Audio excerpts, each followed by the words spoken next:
Bueno, otra vez saludo a todos los seguidores de Guión y Dibujo y también del canal de Agitursi en esta fusión que hemos hecho por la situación por pandemia. Todavía no podemos reunirnos en grandes lugares como hacíamos nuestras temporadas habitualmente, no podemos compartir espacios radiales como lo hacíamos en otros momentos con Agi, así que decidimos fusionarnos en esta ocasión para hablar de una combinación de los mundos que nos apasionan a cada uno de nosotros.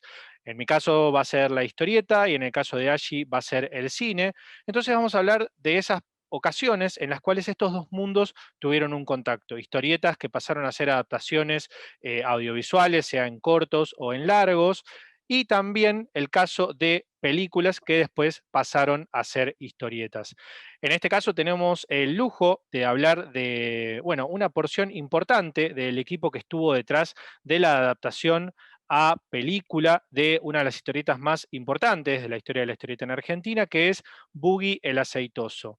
Así que, si querés, allí presentar a su director, que es tu invitado especial. Mi invitado especial es un director que yo siempre me imagino, antes de decir el nombre, vamos a jugar al enigmático, re que lo está viendo todo el mundo y dice ahí el nombre, pero no importa. Yo tengo la remera de Alguien te está mirando, que es su primera película y una de mis películas favoritas argentinas. Y siempre me imagino una realidad paralela donde Alguien te está mirando tenga la repercusión y el peso cultural que tuvo, por ejemplo, Pisa Birrafaso. Yo te puedo asegurar que estaríamos en un país mucho más rico culturalmente. Así que le damos la bienvenida a Mr. Gustavo Cova. Hola, ¿qué tal a todos? Qué terrible acotación, Ashi, la verdad. Que Caetano y Estañaro van a estar contentísimos, te cuento, con esta apreciación. Pero bueno, empezar así es un lujo, la verdad es un lujo formar parte de tamaña aseveración. Pero bueno, muchas gracias, muchas gracias. La verdad Bueno, me da un poquito de vergüenza, pero muchísimas gracias.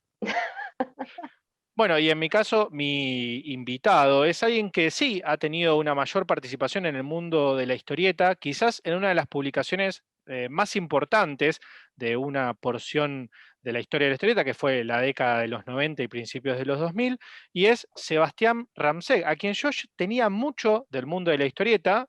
De hecho, tengo gran parte de mi colección de fanzines con cuestiones y trabajos tuyos, pero la verdad no sabía que habías tenido un trabajo tan importante en la animación. Después, mirando un poco tu currículum, me encontré con, bueno, una carrera que es, no sé si más grande, pero por lo menos un trabajo muy profundo en la animación. Así que te saludo, Sebastián. ¿Qué tal, Demián? Un gusto. La verdad que sí, repartí en formas parecidas entre la animación y la historieta. La historieta me llevó a la animación y bueno, y siempre estuve un poquito en cada lado. Cuando hacía historieta quería hacer animación y cuando hacía animación quería volver a la historieta, así que estoy siempre con un pie en cada lado, pero bueno, vivo más de la animación que de la historieta. Bien, bueno, ahora para prepararme para esta entrevista pude ver algunos de tus trabajos en ese campo, así que vamos a indagar un poco en los próximos meses con respecto a eso. Bueno, de lo que vamos a hablar en esta ocasión es de la adaptación de Boogie el Aceitoso, una película que se basó en una de las historietas más famosas de Fontana Rosa, inspirada en una especie de detective estadounidense, con todo lo que podía venir del género del policial negro, y que también permite correr un poco algo a lo que estábamos acostumbrados en el caso de la obra de Fontana Rosa, que si bien tiene componentes del humor, me parece que él se permitió elegir recursos que tenían que ver más con la historieta de aventuras, cuestiones que le permitían una narrativa un poco más larga, que no estaba solamente atada al remate al final del chiste, y con el paso de los años se transformó en uno de los personajes, yo creo que más importantes de la historieta del humor gráfico. Entonces, para comenzar, quería saber cómo era la relación de cada uno de ustedes con el personaje y con la obra de Fontana Rosa a la hora de emprender el camino de la adaptación en para la película. Bueno, Arranco. Después, no sé cómo vamos a hacer con Seba, porque los dos somos charlatanes, levantamos la mano así cada uno y nos vamos pasando la posta. Yo tengo un vínculo con Buggy desde muy chiquito. Solíamos veranear en Córdoba con mi familia cuando yo tenía, no sé, entre los 6 y 8 años, y una de las cosas que más me importaba era llegar a las sierras para comprar la hortensia. En la hortensia salía publicada la historieta de Buggy, que yo era fanático. Después, obviamente, la seguí, tengo todas las humor y la superhumor, y la seguí leyendo ya un poco más de adolescente, pero yo tenía un vínculo muy fuerte con ese personaje y con el humor de Fontana Rosa. Fontana Rosa era como un excelente escritor de sitcom donde cada cuadrito tiene su remate y es fabuloso. Y es increíble cómo con cada remate puede contar una historia. Si bien él incursionó después, bueno, más allá de los libros y todo eso, hizo historietas sobre clásicos de la literatura, ya en la superhumor y qué sé yo, Buggy tenía esa mezcla maravillosa para mí, que siempre fui un amante del cine y sobre todo del cine de género, de acción, de terror, de que era como una gran parodia al cine de acción americano, del cual yo era fanático y veía en sábados de superacción en lo que era Canal 11 y después fue Telefe, y tenía esa cosa de reírse de algo que a mí me gustaba mucho y de parodiarlo y de jugar mucho con la ironía y con un humor que es muy, muy argentino. La ironía y el humor ácido de Fontana Rosa no es comprensible en todo el mundo, y esto yo lo descubrí con Buggy, sobre todo con las proyecciones. Se comprende en otras latitudes de una manera demasiado lineal algunos de sus bromas, y tenés que estar explicando, desconstrúyanse, por Dios, no, o sea, es muy difícil. Bueno, yo me entero por una revista de animación que se publica en Francia, em, que la productora Illusion Studio, que venía de hacer Paturucito y estaba haciendo Isidoro y estaba haciendo Paturucito 2, o ya estaba terminando, no me acuerdo. De eso podrá hablar mejor Seba, que pertenecía a esa productora ya en ese momento. No me acuerdo si estaban con Isidoro o con Paturucito 2. Me entero por la portada que van a hacer Buggy el Aceitoso, que lo tenían como en sus planes. Y me agarró una bronca, un odio. Yo muchos años antes había tratado de conseguir los derechos del cazador, por ejemplo, para hacer, me reuní con Casioli, qué sé yo, me dieron la autorización en aquel momento imposible. Nunca se me imaginó hacer Buggy. Realmente hasta porque o sea, es como, no sé, como para un actor interpretar Hamlet, no sé, me parecía como demasiado. Pero bueno, me agarró esa envidia así, esa bronca, y dije, van a hacerla, ¿qué van a hacer? ¿No? Esta sensación. Yo en aquel momento estaba dirigiendo una serie que se llamaba City Hunters, que con los diseños de Manara, y la verdad que laburamos muchísimo desde la parte estética, desde un lugar mezclando el policial negro y jugando muchísimo con la postproducción. Y lo nombro porque no fue en vano, porque el CEO de Illusion Studio y productor y director, que es José Luis Massa, director de Paturucito, un día estaba en la productora donde yo estaba trabajando, ya habíamos terminado City Hunter, estábamos haciendo otra serie de animación para Sony, y me suena el celular y me llaman y me convocan me dice, ¿podés venir? ¿Te gustaría dirigir Buggy el Aceitoso? Habían pasado como 6 meses de la tapa de esta revista o más.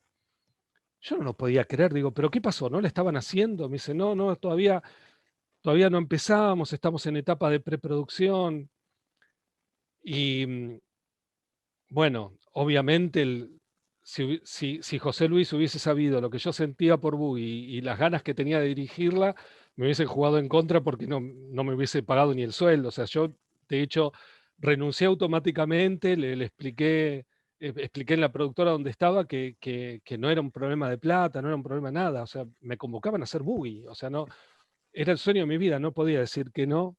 Bueno, y en tu caso, ¿cómo fue llegar a Boogie, Sebastián? Mira, yo trabajaba en esa productora, arranqué en el 2006 y entro en Isidoro. Yo trabajaba en otra productora, hubo como si fuera nada, un reclutamiento de animadores y bueno, arranco haciendo de todo, ¿viste? Haciendo story, animación, eso fue en Isidoro.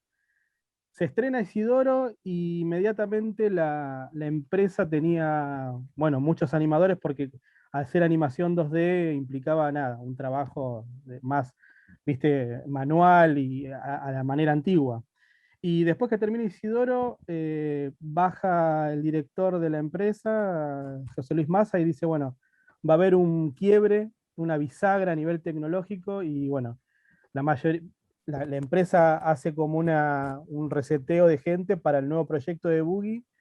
Boogie originalmente iba a ser en otro formato, se había planteado que se iba a hacer en 3D, se había hablado que se iba a ver con la gente de México, y bueno, nada, iban tirando muchas puntas, estaban haciendo una especie de animatic o de un previo de animación para mostrar el producto.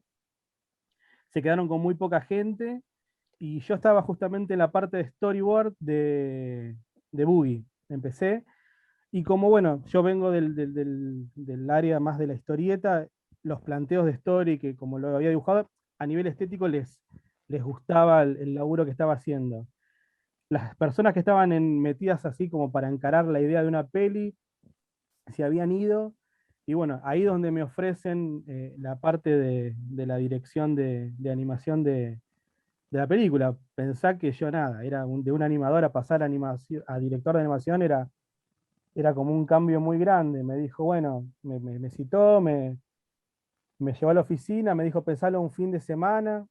Me acuerdo que me quedé pensando, digo, porque bueno, la verdad que es mucha responsabilidad, o sea, no, era relativamente, hacía poco que había arrancado la empresa, y hacía poco que era animador, o sea, no hacía tantos años. Yo arranqué como asistente y un año antes ya había estado animando. Y bueno, lo pensé, lo consulté con mi familia, le pregunté a mi papá qué le parecía, me dijo, ¿cómo? Mi papá obviamente, ¿qué me va a decir? Sí, sos un genio, agarrá la manija.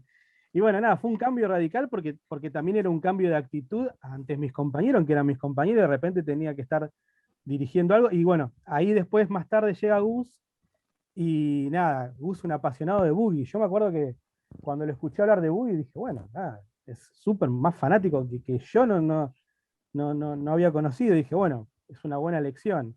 Y es verdad, llegó Gus y tuvo que poner todas las cosas en orden, de lo que teníamos hecho previamente, porque ya hasta habíamos arrancado a animar algunas escenas que teníamos hechas, porque encima, ¿qué pasó? La empresa compró un software nuevo que fue el Toon Boom, que es un programa para animar que venía de Canadá, y bueno, con la estética nueva que tenía la película, que era como más, te pongo un ejemplo, como si te dijera gorilas, Ujú. ese estilo de estética. Entonces, bueno, y el Toon Boom es como animación por recorte.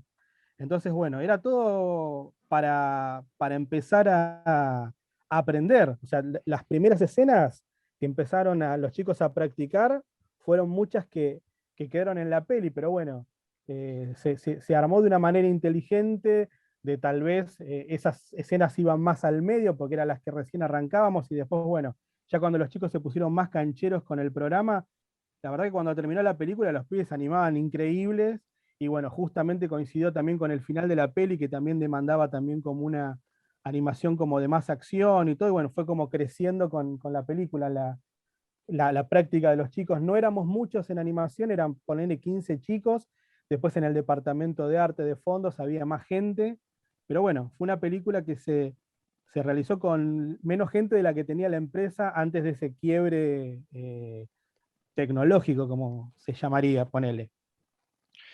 La película, la verdad que a diferencia de otras producciones sobre todo animadas en Argentina, mostró un montón de cambios a nivel técnico, como decís vos. O sea, incluso cuando se la compara con Isidoro, con con Paturucito, ni que hablar con experiencias anteriores como Cóndor Crux y otras cosas que surgieron antes, la verdad que muestra, y sobre todo esto que contabas, uno puede ver en la película que hay como también una cuestión de animarse a un poquito más, como de ir probando herramientas nuevas y animarse un poco más. A nivel de la historia, es un largometraje. Yo cuando vi la película, me llamaba la atención que está confeccionada con historias mínimas de las tiras de Boogie el Aceitoso, pero a ver, a lo largo de las historietas de Boogie, Boogie también va cambiando, la historia se va desarrollando, van apareciendo otros personajes. La pregunta para quien corresponda es, ¿cómo hicieron para agarrar tiras que funcionan a nivel individual y lograr armar una narrativa que pueda cerrar y armar una sola historia para volcarla en una película?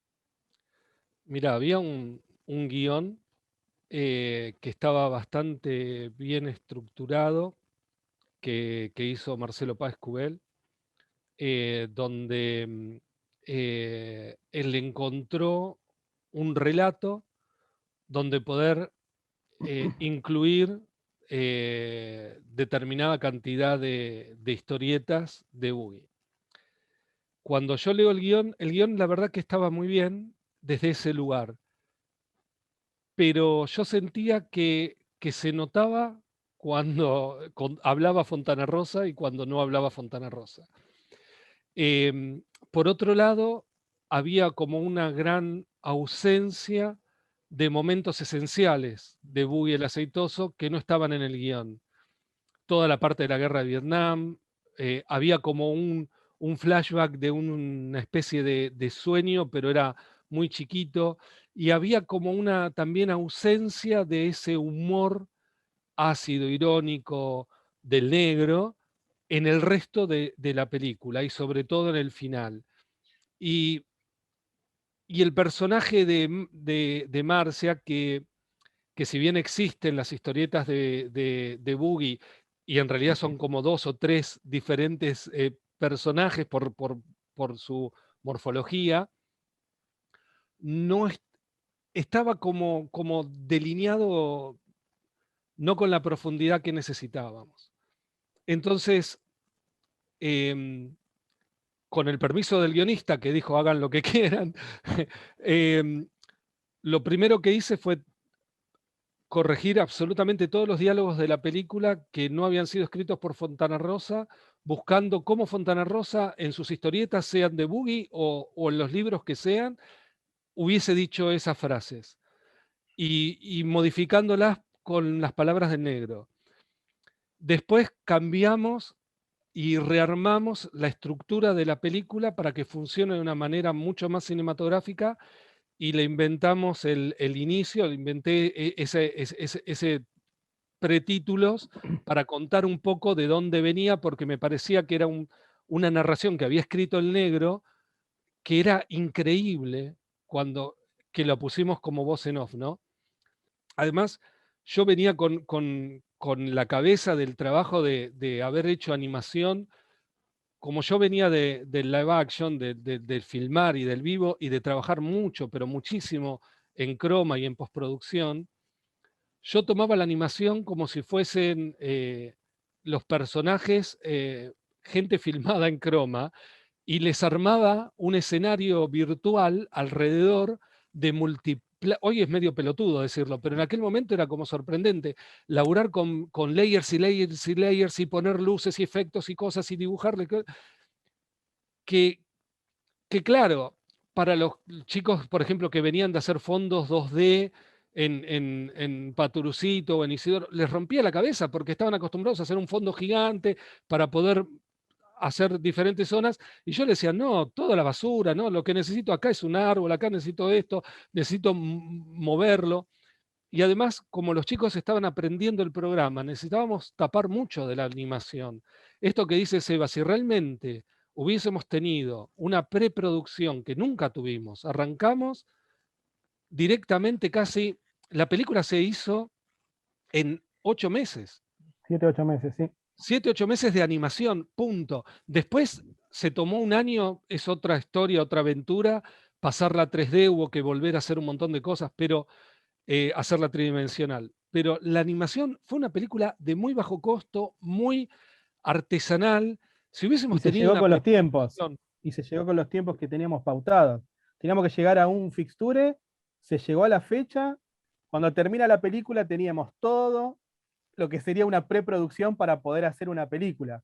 Porque las carpetas estaban llenas de caras, de bocas, de manos, de caminatas, de saltos.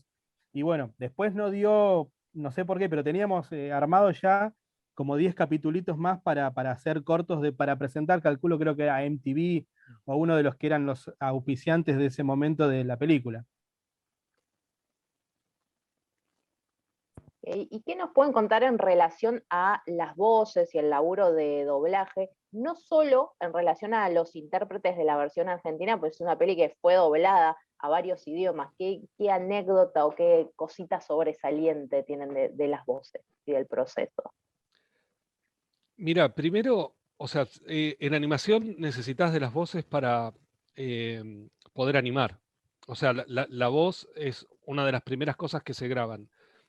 Entonces se había grabado el guión con una selección de actores de doblaje, o sea, de los típicos actores que trabajan en las series.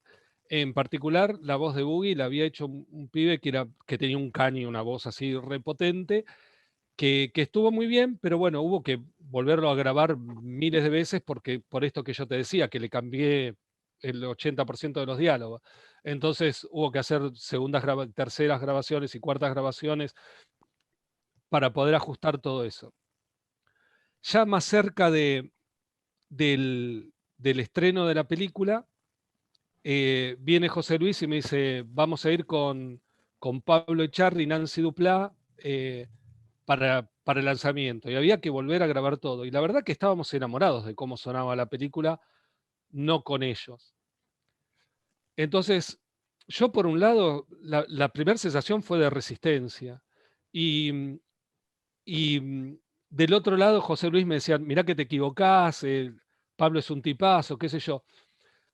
Entonces, Pablo habla por teléfono conmigo, qué sé yo, y me invita a la casa y fuimos a tomar un café a la noche con Nancy. Y me doy cuenta ahí que Pablo, o sea, se me da vuelta la tortilla, todo lo contrario. O sea, Pablo era admirador profundo de Fontana Rosa.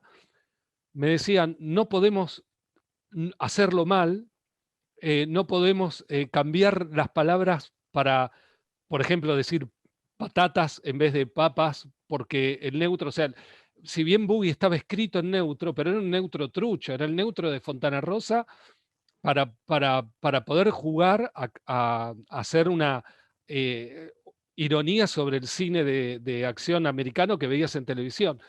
Entonces, de golpe me encuentro con un actor que me dice, yo voy a forzar la voz, voy a poner la voz en esto. Nancy me dice, sí, vamos,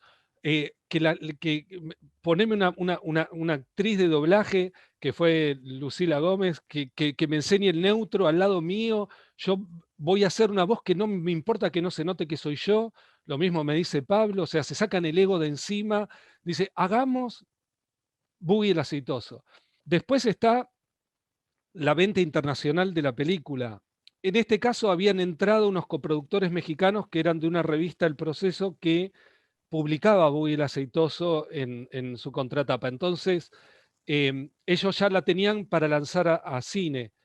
Pero previo a esto también, como la película gustaba mucho dentro de la productora, le dieron empuje y empezaron a revolearla a todos los festivales. Y quedamos seleccionados en el Festival de Annecy, que es el festival de cine. Y a partir de ahí se empiezan a abrir, no, vamos a estrenarla en Francia. Sale una distribuidora francesa y dice, vamos a estrenarla en Francia, pero en cines o sea, eh, preestreno en Champs-Élysées, en un cine en Champs-Élysées, o sea, una cosa de locos en Rusia, en Polonia, bueno, en todo Oriente. De hecho, a mí me llaman de Corea para ir a hacer un masterclass a la Universidad de Arte de Corea o sea, y fui allá, el estreno en Corea. No, una locura.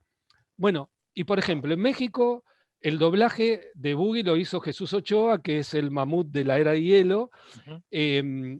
Una actriz que se llama Salas, bueno, no me acuerdo, perdón, el nombre de ella, pero que era como una actriz medio vedette, hizo el papel de Marcia, que es muy, muy conocida y muy controvertida porque es una mina muy picante en México con sus declaraciones y todo esto.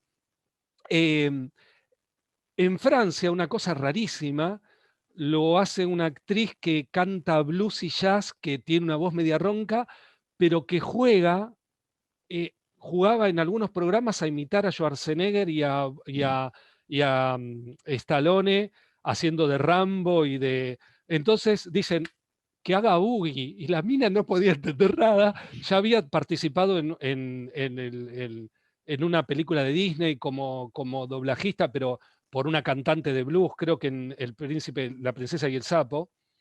Entonces ya tenía esa experiencia previa y bueno, y hace la voz de Boogie. Una actriz, una cosa loquísima.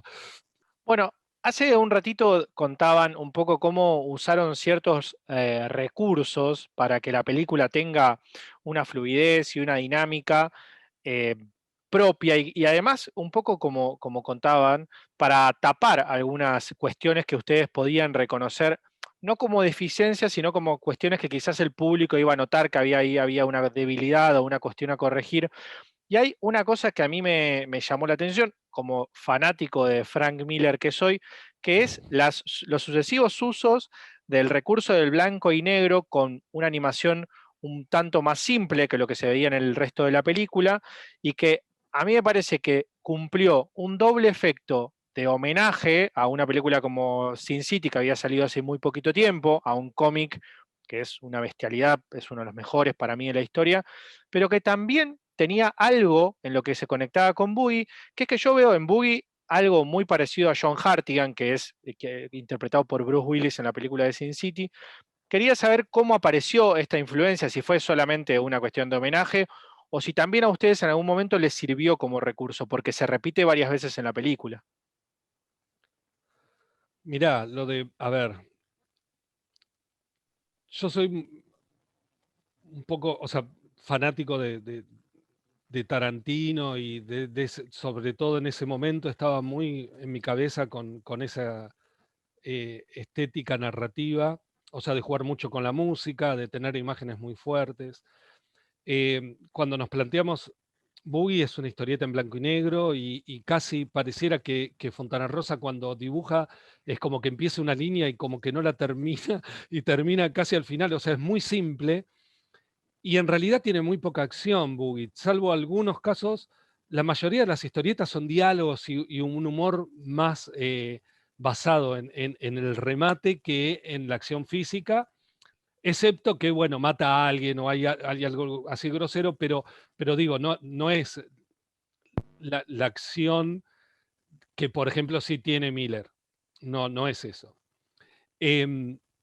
Entonces, cuando jugamos con la estética y los colores, o sea, más bien saturados, todo lo contrario, un poco a la historieta, de alguna manera también queríamos recurrir a homenajear en realidad a Fontana Rosa. O sea, digo, o sea, Sin City es una belleza, pero es de los 90, mientras que Boogie es de los 70. O sea, y si bien está bien, tiene un poco de John Hattigan, también tiene de Marv, ¿no? Por la cosa del saco, la musculosa. Em, y bueno, y Robert Rodríguez hizo una obra maestra con Sin City y obviamente lo teníamos como referencia.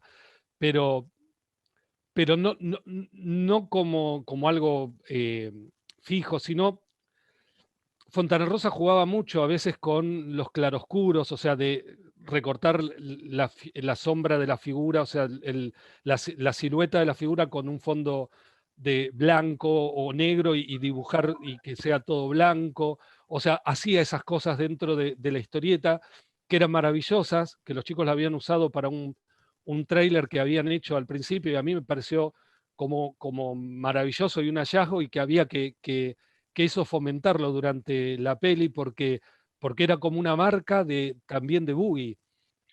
Y en tu caso, Sebastián, ¿existieron esas influencias? Y también preguntarte de paso, Mm. ¿qué otras cosas o qué otros recursos del mundo o de la animación o de la historieta vos dijiste, bueno, voy a ir pescando de diferentes lugares para llegar al producto que terminó siendo Boogie? Lo que a mí me pasó cuando enganché en la parte de poder meter mano en la película, que fue en algún punto descubrir que la narrativa que tenía Boogie es totalmente distinta a la que tiene Inodoro Pereira. Es un lenguaje totalmente distinto que se va de cuadro y tiene una dinámica totalmente, que es re loco, pero son como dos productos totalmente distintos. Vos los lees y te das cuenta que decís, y cuando me tocó a mí poder meter mano, lo que pasaba que originalmente los personajes no parecían diseños de Fontana Rosa. Y cuando tuve la oportunidad, empecé a meter los personajes. Dije, cuando agarro el todo Boogie, digo, pero acá está todo. Acá está la estética de las manos, que está tomada de Pratt, los dos dedos juntos. O sea, toda esa parte estética, llevarla, todos los que son los extras de la película, yo ahí pude meter un montón de mano, ¿entendés? Entonces, decir, bueno, estos personajes que aparecen en el libro, ya están. O sea, hay que darle una vuelta de tuerca, hay que darle un frente, un perfil. eh, y también a nivel estético, lo que teníamos, que lo que decía Gus, es un recurso que se usa en los Muppets. O sea, es tratar de tapar lo que no se puede ver por una falencia de lo que sea, técnica, por empezar a usar un programa, por encontrarse con una animación que no está a la altura para una película. Y bueno, Gus, muy piola, le metió efectos, sombras, lo fue enmascarando y había escenas que en animación quedaron excelentes. O sea, a mí hay escenas, las de acción son geniales, y aparte lo que tiene la película, a diferencia de la historieta, que la acción está puesta en un personaje que no está en la historieta, que se llama Blackburn, que es el personaje que viene a reemplazar a Boogie. Es un tipo totalmente ágil, o sea, todo lo contrario que es Boogie, que es tosco. ¿Entendés? Ahí donde también la acción tiene otro, un tipo que es, no sé, una especie de hombre araña con Wolverine, con el que compite Boogie por el tema de quién es mejor en la película, quién está más vigente, que uno es nuevo y el otro es viejo.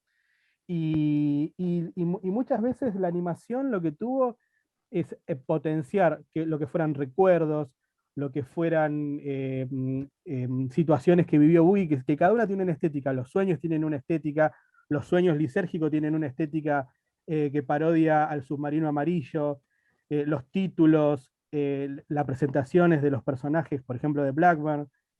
Todo eso está diferenciado y son como mini clips dentro de la película que son muy celebrados. Y los diálogos que tiene Boogie, en el que en uno le sugieren dejar de fumar, que en la animación y el timing que tenían, lo que hablaba Gus en un momento, nosotros nos reíamos con los animatics. Ya reírse con un animatic que era súper así, con dibujitos y cosas marcadas que no tenían un... Y ya que, además, habían gags que hasta funcionaban en los animatics, y a veces teníamos que esforzarnos en la animación para lograr ese efecto, porque tenían pequeñas sutilezas en las miradas y en ese tipo de cosas que eran muy efectivos. La verdad que lo que nos pasó con Boogie, en un momento los animadores se habían comprometido mucho con el proyecto. O sea, quedaban porque se habían enamorado de la manera de trabajar, del proyecto.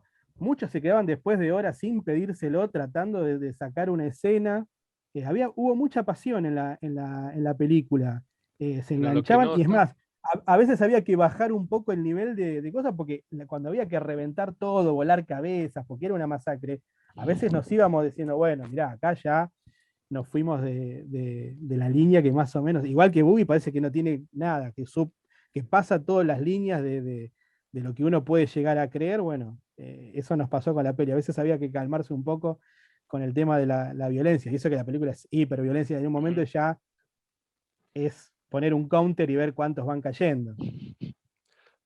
una cosa que no te va a contar Seba es que sobre el final, con esta escena de acción, sobre todo las últimas escenas, él se puso a animar un montón a Boogie, pero animación tradicional, porque yo rompía las bolas de esto de cuando él se mueva, que gire, que con la ametralladora, con los revólveres, o sea, mucho de la animación 2D clásica que logramos de Boogie, acá Seba se arremangó.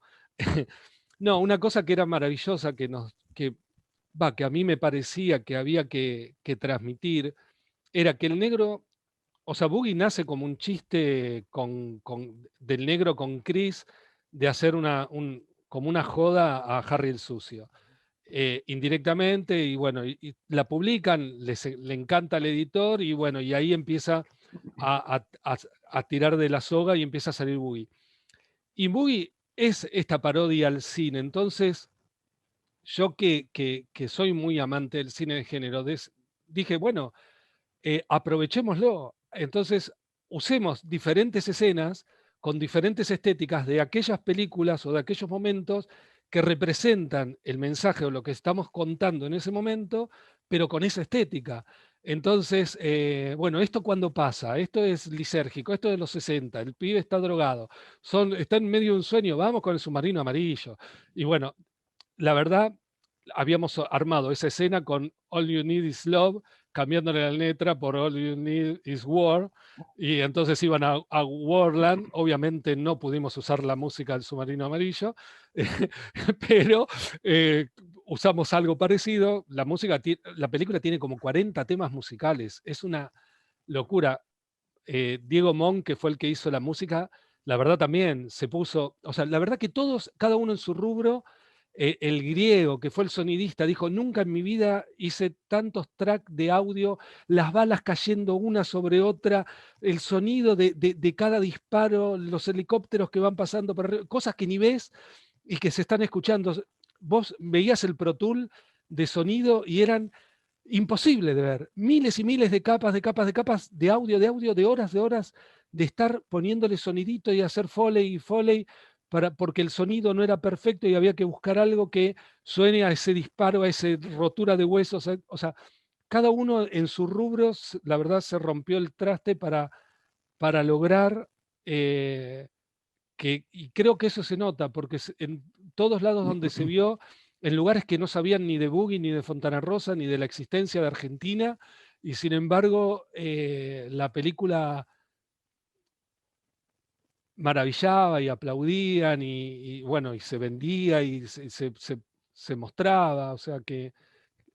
Y una cosa que realmente hay que agradecer muchísimo es, hoy lo nombramos varias veces, pero José Luis Massa, que era el CEO y dueño de Illusion Studio, que era la productora, nos dio carta blanca, o sea, realmente una libertad creativa. Vio por primera vez Casi al los final. primeros 20 minutos terminados. O sea, jamás se metió, nunca tuve un guarda con hacer esto, guarda con no hacer tal cosa, no te pases con esto. Cero, al contrario. Es más, cuando vio, dijo, chicos, la verdad, y después se cebó tanto que dijo, paremos todo, paremos el estreno. Ya estaba la película terminada, había copias, todo en 35, obviamente, y dijo, paremos, hagamos la 3D. Vos estás loco, si es una película 2D, es imposible, con todas las trampas que metimos, Photoshop, mucho after, ¿cómo no tenemos, nunca la pensamos para esto? No. Paremos, ¿cuánto se necesita? 8 meses, 8 meses, paremos, volvamos a hacer las escenas de nuevo que haya que componer y seamos la primera película argentina que se estrene en estereoscópico con anteojos. Después nos dimos cuenta que no éramos la primera película argentina, ni éramos la primera película latinoamericana, éramos casi la primera película sacando Estados Unidos y algo de Europa en aquel momento que se había estrenado con el sistema de 3D, ¿no? Así que fue increíble. Mucha de esta gente que mencionás aparece en una especie de mini documental muy cortito que está en YouTube sobre la peli, que no es muy habitual encontrar este tipo de material sobre marciales, capaz los que somos más del palo de independiente, hacemos como un backstage y demás. Este documental, ¿cómo surge? ¿Qué participación tienen ustedes? ¿A qué estaba orientado? ¿Salió en DVD después? Hay dos documentales que se hicieron, uno con los dibujantes y los animadores, y después hay otro más profesional donde hay como un guión y el doblajista del comisario Derek, es el que va contando toda la historia de Boogie. Hacen como una Alanis. especie de narrativa acerca del personaje, que van diciendo, bueno, es esto, el otro, nos contrató para buscarlo, y van contando un poco la técnica de la película, y bueno, hablan los animadores, algunos, el director, y bueno, los actores de la peli. El documental es un lindo recuerdo. También es muy lindo recuerdo, ya me había olvidado del que contaba Seba. Que ahí ves a los Ese es más animadores, interno es más todos interno, pero nosotros. ves las ganas de los chicos que trabajaron en la película, porque pasó eso. Se pusieron todas las camisetas de Boogie. No es que trabajaban como diciendo, bueno, yo trabajo, porque ha pasado en otros trabajos, y trabajé con gente que, mira, yo trabajo de 10 a 6 de la tarde o de 7, yo corto y chao. Y acá había como unas ganas de laburar y cada uno de aportarle algo, porque todos le querían aportar. Y a todos se le daba la oportunidad de aportar su impronta, su manera de ver cómo actuaba Boogie. Nada, y si te parece, si le metemos esto y si le metemos. Entonces era como una capa tras otra, todos en todas las áreas.